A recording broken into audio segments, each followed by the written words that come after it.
Hey, you guys, it's Monday. Yep. Yeah, I didn't see this movie. You saw part of it. I saw parts of it. Well, what ended up happening was that, like I said, we were kind of thinking about going and seeing the new James Wan movie, Malignant, last night. But then by the time we were done with the live stream and I had a couple other things to do, and I'm just like, man, we were just like too worn out. So I said, okay, so what we're going to do, so this review might be a little bit shorter. Because we got to leave, Because we're going to go see Malignant, and it starts at 4:15. Which means that we'd have to leave here at like 3:45 or something like that. But like I said, this is a newer movie. This is Lights Out from 2016. And it's really weird. I didn't know, but there's a little connection. James Wan was also a producer on this movie, which I didn't know going in. And it also has a small part by, which somebody just pointed out earlier, by Maria Bello, who was also in Secret Window, which we did on the movie retrospective last week. And see, it's all connected, man. Synchronicities all over the place. I totally didn't know why. Like, I didn't do that on purpose, like by any stretch of the imagination.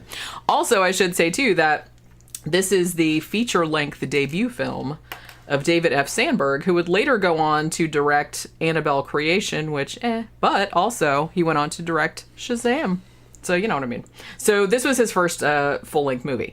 Now, I had been wanting to see this for a really long time because I don't know if you guys remember, but back in 2013, there was a short called Lights Out, and which David F. Sandberg made. Him and his wife, Lotta Loston, who was also in that short, made this movie. I think it was only 2 or 3 minutes long, to be honest with you. But they made it for a competition, but it didn't win, but it was really, really good. Like, the short was really good, and it went viral. I remember seeing it, like, back then. Everybody was talking about it. It's like, watch this short. It's so good. And it was, like, really, really good. So because it went viral, he got contacted by a bunch of like movie producers. It's like, hey, maybe you can make like a full-length movie out of this. So he did finally get around to doing that in 2016, where he kind of like expanded the lore of the short, because the short film is basically just like I said, it's like 3 minutes long. So they really had a lot of backstory to do. So what you got with this, it's basically about, okay, so the monster, ghost, whatever it is, I'll kind of get into that in a little bit, is one of those ones. It's kind of like the original short where you can only see it when the lights are out. Like, the lights are out and like you just see the silhouette, but then when you turn the lights on, it's gone. You know what I'm saying? Because it can't like survive in the light or whatever. So we have that. Now, what ends up happening, there's this family, and it's a mom, and she's got some issues, and she has a son, and the dad has died. The dad has actually been killed by the ghost monster thing at the very beginning, like in the cold open. And then we're kind of going to like a little bit later where the mom is kind of like having all kind of problems with, I think she's like a manic depressive or something like that, or bipolar or something like that. She's on like some kind of medication, and she also has a son, and then she has a daughter that's like by another marriage or something, and then but she's older and she like lives by herself like with a boyfriend. Now, at the beginning, I actually really liked the setup of this. Like I said, the cold open is very good, where the dad of the family like is at work. He works in a mannequin factory of all things.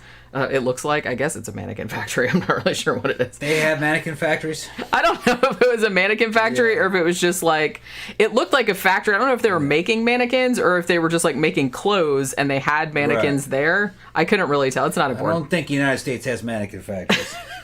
Well, someone's got to make them. Let's be China. It's funny because every time I see, like, I just randomly kind of think about this sometimes. It's like every time you see just like this fucking useless like little gadget or doodad or whatever, I'm just kind of like, somewhere in the world there's a factory that makes nothing but those, probably.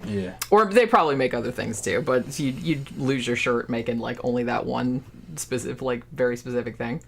But yeah, so at the beginning there's kind of like I said, just a few minute scene where they're setting up like the monster and everything, and then the dad gets killed, and then they kind of cut back to like the main characters.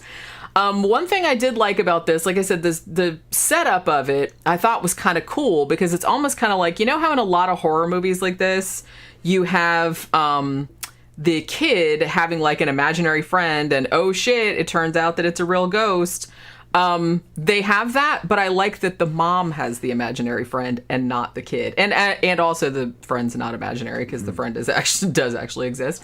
But what ends up happening is like the little kid, he's getting like kind of freaked out and he can't sleep in his house, right? Because every time the light goes out, he hears like scratching or he sees like this creepy fucking, this creepy silhouette or whatever in the shadows, and then he has to sleep with all the lights on. So he's been like staying awake and stuff, and he'll like creep down the fucking hall and like say, "Hey mom, what's up?" And she's like talking to somebody in her closet. You know what I mean? And so he's like, "Hey mom, what are you doing?" "Nothing. I'm just talking to my friend who's in the closet." You know what I mean? So it's like, it's so that's like a really good like setup. So the kid, because he's not getting any sleep at home because of this like weird situation, he's like falling asleep at school. So, he has to go to the nurse, and then, it's happened a bunch of times. So they call CPS, and then they have to go. And I guess CPS is kind of familiar with this whole like scenario because they're like, "Hey, your mom's on her medication. As long as she's on the medication, like she's allowed to like have the kid and everything." But they keep calling the mom and she won't answer for whatever reason. So they end up having to call the sister, who's kind of like estranged. She's grown up, like I said, 18 or 19. So she's actually his half sister, I suppose. But she comes and gets him, and he starts talking about, our mom is like talking to somebody in the closet, just talking to Diana, and the sister is basically like, "Oh, yeah, I remember that shit from when I was growing up. Like, it was a ghosty, monstery type of situation in the house." So she does, like, a bunch of research and finds out, like, who this ghost is and what the hell is going on. So, as I said, this is kind of like, it's PG-13, okay? Which, it can work. I have seen some good PG-13, horror movies. This one was kind of like middle of the road. You know what I mean? It just seemed like one of those... It was better than something like comparable, like the Bye Bye Man, which I hated so much that for whatever reason I just turned it off. So it was a lot better than that, but it's not like super great or super memorable either. It's pretty short. It's only like 80 minutes, 82 minutes, something like that. And it actually got a big theatrical release, and it made like a bunch of money. It made enough money that they almost immediately were like, "Yeah, we need to make a sequel to that shit." So it did really well. I don't know if they're going to make one or not, but they did actually like put one into production like the week or two after this one opened. They were like, "Yeah, we need to make another one." So so I liked like a lot of the acting. I liked the concept. I liked a lot of the, particularly like the third act where they were shooting, where the house went dark and they were like looking for sources of light, and the whole thing about the black light and, how you could still see the ghosts, everything like that. I liked all that kind of stuff. Like the character shit was good. Like I said, the silhouette of the ghost was creepy. It didn't need a lot of gore or anything because it just had like some nice creepy moments to it. But one thing I will say is that, one, I didn't really like the backstory. Like I said, I don't really want to spoil it because this movie's not that old. But I didn't really like the backstory they came up with for Diana, who's like the monster. Also, I didn't really get a good sense of... Because they're acting like she's a ghost, but then they're also acting like she's a physical... Because she was alive at some point, and she is dead. But then they keep saying, well, she's not a ghost. I'm like, well, I don't know what... She's just some kind of like supernatural being type of thing. But she can do like physical shit. Another thing that I didn't like, and I don't know why they made this decision, the thing that I think everybody loved about the short film that went viral back in 2013 was the look of that ghost. I mean, the face. That was what I remember for it because I was like, shit. It was like a really good, because you only got a look of it for like a second or two, but it just burned into your memory. Like the look of it was just so awesome. So I don't know why they redesigned. I get why maybe they did, because they were just kind of like, well, everyone's seen that. Because it, even stills of it like made the rounds because it was so fucking creepy looking. And they're like, well, everyone's seen that, so we want to make her look different. Which, fair enough. But when you see her, she doesn't look all that distinctive. I felt like the one in the short looked really distinctive and it really like stood out. And a lot of people remembered it. Like I said, it went memes. There was memes about it and everything like that. And the one in the movie just looks kind of like generic. It looks like a bunch of creepy lady ghosts in those type of movies. So I thought that was just kind of a weird. I mean, if you can change the look, fine, but it's like I wish they would have made it look more impactful, like when you actually did see her, like the first one was, even if they had wanted to do something different. So I don't know why they went with that look, but whatever. Another thing too is that I was actually not. I didn't see that end coming. This is actually had a real kind of downer ending, which I was startled by it, and that I was kind of like, oh, that was kind of ballsy. I like that they ended it like that, and they didn't do that whole, oh, maybe she's not dead. You know what I mean? I mean, they did a tiny bit of that, but it wasn't like anything big deal. But I mean, I just liked the way they just like really had a really impactful ending. I thought some people didn't like it because I can't really say why they didn't like it because it'll spoil it. But some people were kind of upset by it. But I don't know. I liked that they ended it like that because I thought it was ballsy. I didn't think they would go that far with the ending of it. But it is like kind of a bummer ending.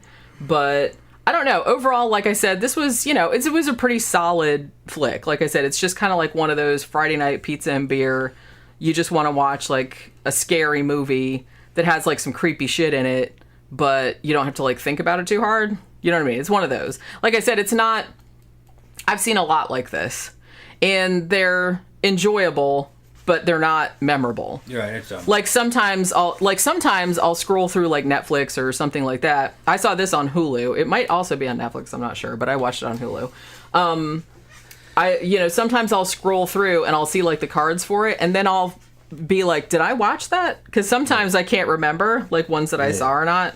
I remember like I enjoyed it at the time, but it's like I can't remember. If you asked me to talk about it now, I wouldn't remember a single thing about it. All those Conjuring universe movies are like that to me. They're kind of not memorable. They're okay. They're enjoyable. But honestly, even the first Conjuring movie, the first Conjuring movie obviously was the best one. And even that one, even though a lot of people talk about how that was like a great horror movie, which I can see that, and like if you do think that, it's like I'm not like shitting on you or anything, but. Yeah. I watched it and I liked it, but I didn't see what was super, super special about it. You know what I'm saying? Remember we saw a lot... Okay, you know what I remember the most about those movies? La Llorona. Remember that? La Llorona? La Llorona, yeah. La Llorona, is that what it's called? That was a good one. The way that thing looked was fucking pretty freaky. You know, the way it was appearing. Yeah. But remember how they had like the 17 or 18-year-old Hispanic kid, must have weighed about $125 in the audience, who was just losing it and then trying to play it off like he wasn't scared. Yeah, that kid, having that kid there, fucking made that movie with me. It really did. Yeah, the fucking Hernandez would have fucking laughed his ass off because he was a teenager and he's there with his boys and they had all these fucking girls and shit with him, and he's going and he's fucking screamed like a fucking woman like on 4 fucking occasions, but then it was over. He's like, oh no, I wasn't scared. I'm not scared. No, sorry, somebody just like pinched my ass or something. Yeah, he tried to play it off every fucking time, man. That's honestly one of the best things about seeing horror movies. I don't normally like seeing. It depends on what kind of movie it is. I don't normally like seeing movies with other people ever. But he had a real thick accent and everything. Fucking Louis Hernandez would fucking thought that motherfucker was funny, man. I think he might have been Cuban or something. It's hard to say. No, probably not. Central America. I just feel like, well, there's the whole thing too. Oh, look. Somebody looked up and said, I looked it up. The U.S. does make mannequins. They do? Mannex US. Mannex. Okay. Mannex, like an annex. But never heard of it. Where is Mannex USA in New York. Okay. I knew somebody had to make them, right. goddammit. I just didn't know if they made any in this country, but I was just, so I don't know. I just thought it was funny, like the very beginning. It's like Mannequin Factory. Let's get some tourist trap vibes going in there. Because mannequins are always scary. I don't care. Well, and because there was some shit with mannequins at the end too, where, they also said problem was it was overwritten. Yeah, that's the only thing. I felt like the backstory was like a little too complicated, but like I said, overall for this type of movie, it was actually really enjoyable, and I thought like some of the imagery was really good. I just wish that they had made Diana, the ghost monster person, I wish they had made her more look more like the one from the short, because the one from the short was horrifying. Like, the face was horrifying, and it was just really well done, and it looked really distinctive, like I said. And this one just didn't look, I can't even really remember what she looked like, to be honest with you, like when I'm thinking about it now. It was just like a generic scary like Conjuring universe ghost monster. It looked a little bit like La Llorona's face, actually, maybe, now that I'm thinking about it. Or maybe I'm just mixing them all together. Hugo said that the La Llorona fucking movie was nothing like the legend. It wasn't, no. I've heard of the legend, but I don't know any of those legends. But the way it looked, I thought it looked good. It was pretty cool looking. Yeah. I mean, I don't remember a lot about that movie. It would kind of appear slowly and shit. And just having that kid, he probably been 15 or 16. He was fucking losing it. And then trying to play it off like he wasn't scared and everything. It was just fucking funny. I always kind of wonder about that too, because sometimes we don't, like I said, if we go see horror movies in a theater, usually we go to movies like in the afternoon and stuff like that, because it's not as crowded. Yeah. On the few occasions that I've been at night when it was like really full, it's like you always get these big groups of teenagers. Yeah, that's what it was. And it's stupid because the teenagers will go see the horror because, like, oh, it's a horror movie, it's Friday night or whatever, and they don't have anything better to do, so they go out and see a horror movie, and then they either don't watch it, they just sit there looking at their phone the whole time, or they just make fun of it the whole time and make like a lot of noise, or they'll do it, or they just like overreact to everything, or they just like laugh at everything, or it's just like, I don't know, I just wish people would shut up in general. They're but kids. I know.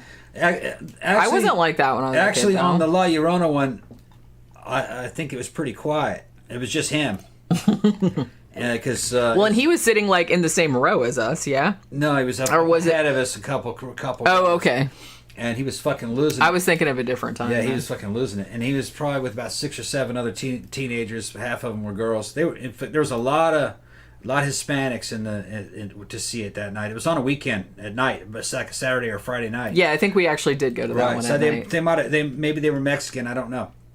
So maybe he had a strong accent, but Hispanic accent, Central American accent could be anything, Spanish.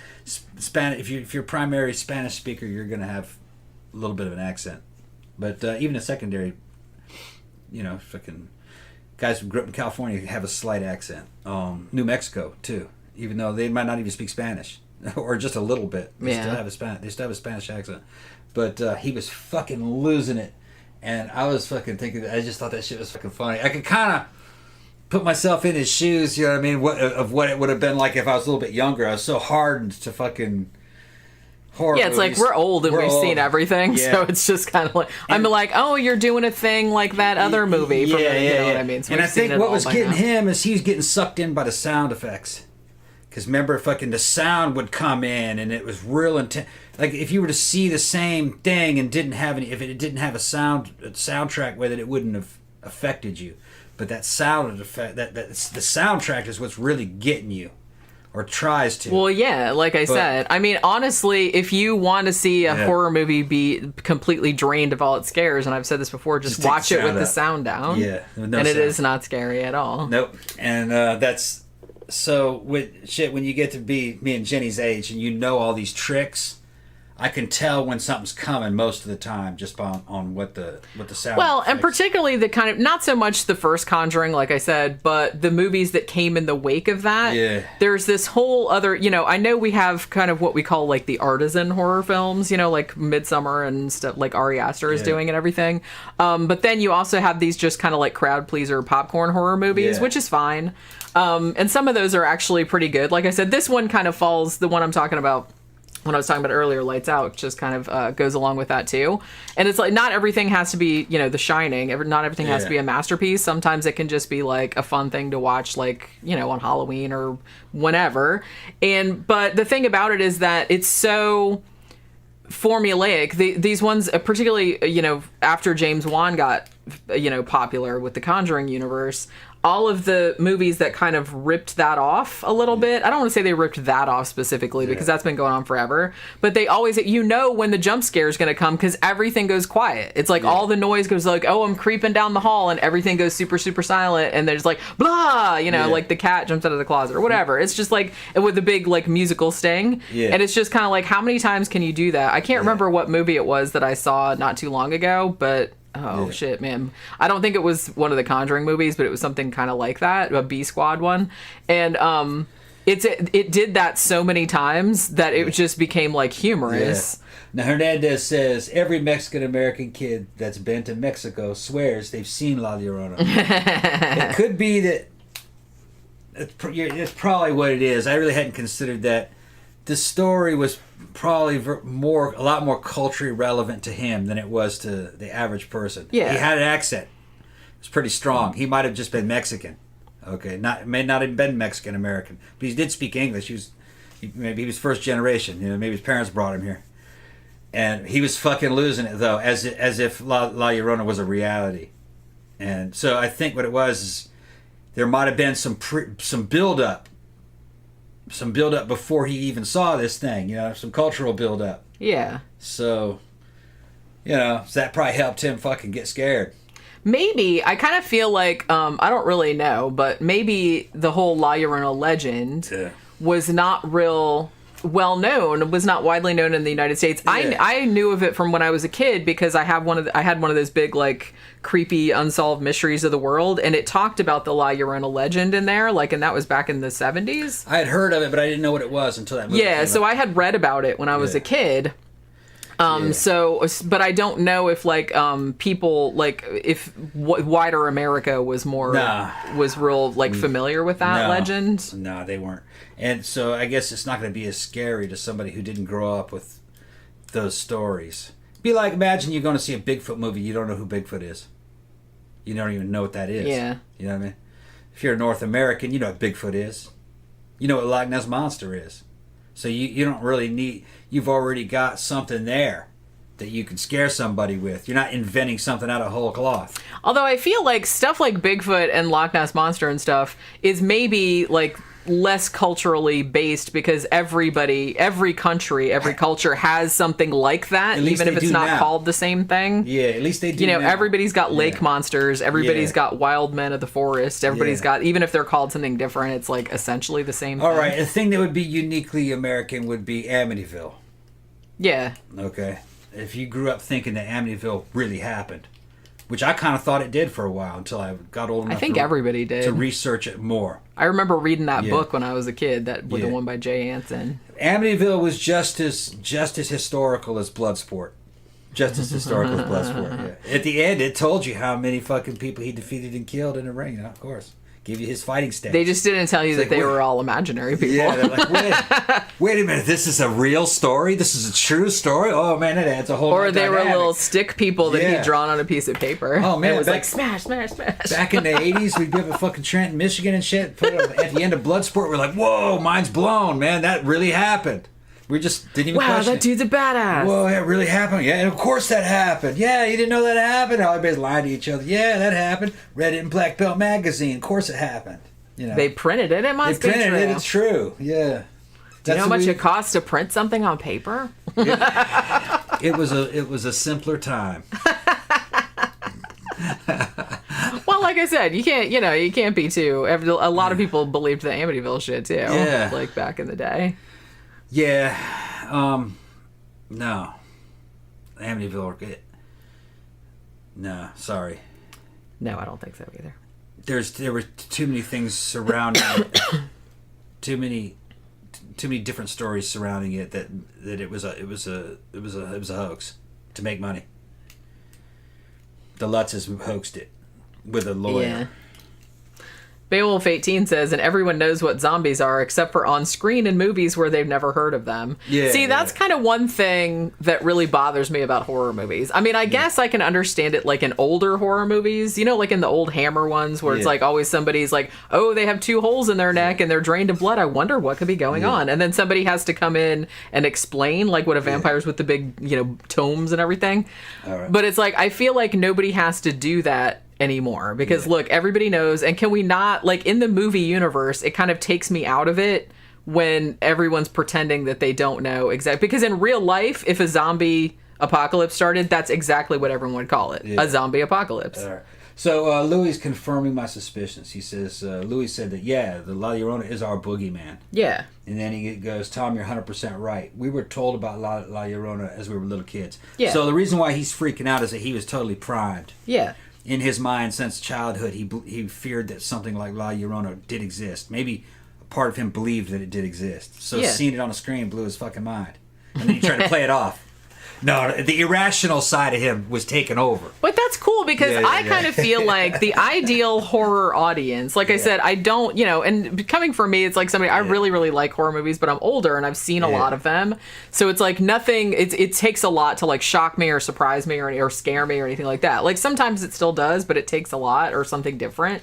But I think the best way to go into horror movies, don't go into a horror movie going, this is going to be scary, this is stupid. And I just think that's well, then don't watch it. Yeah. It's like, just kind of like let yourself get sucked into the story. That's the whole point of a horror movie. It's supposed to like creep you out. It's supposed to scare you. Just let it do that. All right, Hernandez, what got me the way it got that kid on an Anglo-cultural level was that Midsommar.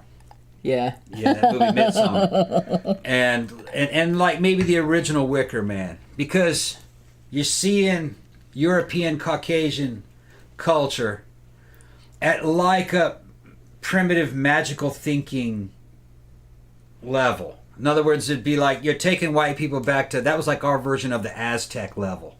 Yeah. Exactly the same thing. So that, you see, you could fuck with the Mexican's mind by doing the Aztec horror too. Like, what happens if you're deep out in Mexico and you find out they're still out there fucking worried about Xibalba and the blood debt and all that? See? You could have a badass horror like that where you got modern Mexicans doing all that. And maybe some of in a way, the cartels kind of do that. But you could make that shit fucking super spooky. It's spookier probably if they were kind of like educated, high-class Mexican people who believe this stuff 100%, and they're doing all these ancient rituals and be like a cult. Yeah, fucking skeleton dead puppets. Didn't we see one kind of like stuff. that? Shit, man. Yeah. I'm blanking on the name, but I'm pretty sure I saw one similar to that. If you haven't seen Midsommar, that's basically what it is. It's just like the white European version of that, and it's not creepy on the surface. It's creepy when you think about it. Everything's white and pretty and white clothing and kind of pretty drawings, and then you look at the drawings and it's a bear or a person wrapped in a bear on fire, and you're like, what's that drawing mean? And like, what's this? And you'll find out later, find out later what all that shit is, It's weird. Is that a vagina with someone cutting hair pubes off of it? Yeah, what are they doing? Is this group sex? What is that? It's fucking, Well, that's what I think was so great about that movie is that it's really, really difficult to make something unsettling where the whole thing takes place in the daytime. Yeah. Okay. Louis seen that one. He says that's a very good movie. He says you guys should watch The Old Way. It's a good movie about brujeria. I think it means witchcraft. Probably. Yeah. I think you recommended that before because I wrote it down. I watched the trailer and that does actually look really good. So maybe we'll watch that sometime this week and maybe we'll talk about it like on Sunday or something. Nomadic didn't like Midsommar. He was just bored. It's in its own genre. It's marginally. Pagan, it's folk horror. Folk horror. Yeah, which there's other folk horror. European folk horror, and it goes back to like Wicker Man, and it's a different kind of horror. It's fucking weird, I wish, speaking of folk horror, I wish somebody would make a good movie of Thomas Tryon's novel Harvest Home. Thomas Tryon was the same guy that wrote The Other, the one about the twins and everything like that. The Other was another good one. So that was the same novelist. So that was like Russian folk horror, Russian American folk horror, wasn't it? Wasn't she a Russian? Yeah, I think she was actually. Yeah. She was a Russian immigrant who taught her... Russian or German? I think she was Russian, maybe. Well, the actress, I think. Taught her grandson how to, astrally project type of deal into with animals. The twins and everything. Into twins. And but so the guy that wrote the novel that was based on, Thomas Tryon, who was also an actor, by the way, he wrote another novel called Harvest Home, which is actually one of my favorite horror novels of all time. And they made a TV miniseries of it, back in the 70s or maybe the early 80s. And it was just not that good. I don't know. It had like a lot of big stars in it, but I don't know. It really kind of fell flat for me, but it's such a good book. And I just really, really wish that somebody, especially like I said, because Midsummer was kind of like there was a big buzz about that. And it's like, I thought there was going to be like a folk horror resurgence. Yeah. And I was kind of like, hey, somebody do Harvest Home. That would be fucking rad. Although it'd probably make a better series. Heredity was in that same Hereditary, thing. Yeah. Hereditary was in that same thing. I did not like that movie as much as I liked Midsummer. It was too difficult to follow. I didn't like it as much how it flowed. Jenny liked that one, though, a lot. I liked that a lot, yeah. That's actually one of my favorite recent out of the two, I liked Midsummer a lot. But I also really liked Midsummer. Midsummer was good, and I liked that kind of European folk horror because it kind of makes sense. Like, you did this, so we're going to do that to you to cancel out what you did. And if you think about it, you're like, okay, yeah, that would kind of be a solution, but not real rational. This is magical thinking here. We're going to bury you upside down, just your foot coming up out of the flower bed. Yeah, just weird shit like that. That's what we do. Yeah. You did this, so we're gonna fucking cut your lungs out of the back here and make you turn you into an eagle, and that'll cancel that out because you pissed on the tree, the ancestor tree. Just. Time for you to die. Don't piss on the ancestor tree. That's the lesson there. You're old, so you got to die. Go ahead and jump. You've lived your life. Stop fucking with other people. And even though, everyone was like, "No, they're into it," they really didn't look like they were into it. They kind of looked like, "I don't know about this." Yeah. Couldn't you just give us an overdose of sleeping pills or something? You know what I mean? Why does it have to be this way? Louis says James Wan is producing a Salem's Lot reboot. That better be good. Although then somebody said, "Oh God, I'm sick of Stephen King already." Yeah. The Ritual is also very good. Yes, it is. I really, really like The Ritual. You should see Blood on Satan's Claw, which was another kind of British. It wasn't Hammer or Amicus either. I'm pretty sure maybe it was Tygon, just like Witchfinder General, if I'm not mistaken. But that's kind of like a folk horror-y type of shit too. Beowulf 18 says stuff and retracts it all the time. I never see what he says unless other people got him muted. Yeah, I'm not really sure because sometimes shit comes up and then he it's says something retracted. And he takes it away. Yeah. He doesn't want anybody keeping track of I guess stuff. He's speaking incognito. He's coded. And Justice for Me said, whoops, and then it scrolled up. Have you ever seen My Amityville Horror? That's Danny Lutz. Was that a documentary? Because we saw that, right? I think so. That sounds familiar. I think we saw that documentary of him. Yeah. Where he was talking about all kinds of I don't believe that, dude. Yeah, I don't either, but Yeah. Anyway, all right, so, we better get rolling. There's only one documented case that's in the fucking sphere that I pretty much know happened, just based upon what they said happened, how it was described, and how it matched up with things that I personally saw in the Mammoth Mountain Poltergeist case that I was involved in. And that was Guy Lyon Playfair's book called This House is Haunted. And I got a hardcover copy of it. It's out of print, somebody said it's back in print. It is because they made the second Conjuring movie was based on Enfield. The second one or the third one, I can't remember. Yeah, at least the edition I have. I don't know if they've added it or changed it. I bought that from a library sale or something. I'm going to say that actually happened because a lot of stuff that they wrote, some stuff that only a person who would have seen it would have. And cops and newspaper people saw it, and it was just objects being thrown out of nowhere.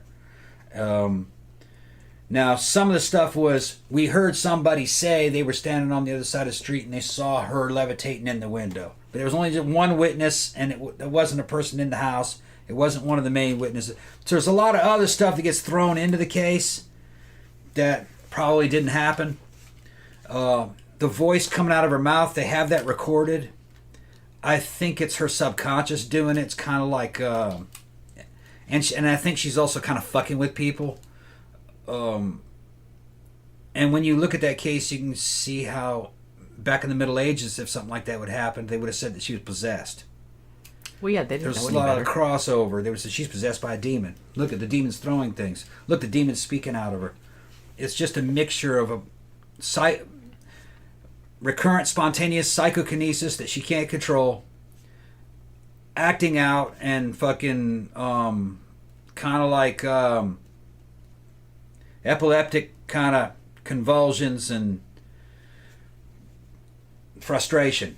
You know, she had a lot of family problems. This is kind of just a bad house and a kind of a fucked up family, and it was at the right. There were 2 girls in there going through puberty, and somehow it causes that. But it's not supernatural. It doesn't have anything to do with the dead. It's a fake ghost. Although I think they had access to things that happened in the past somehow. Yeah. You know, who had lived there before.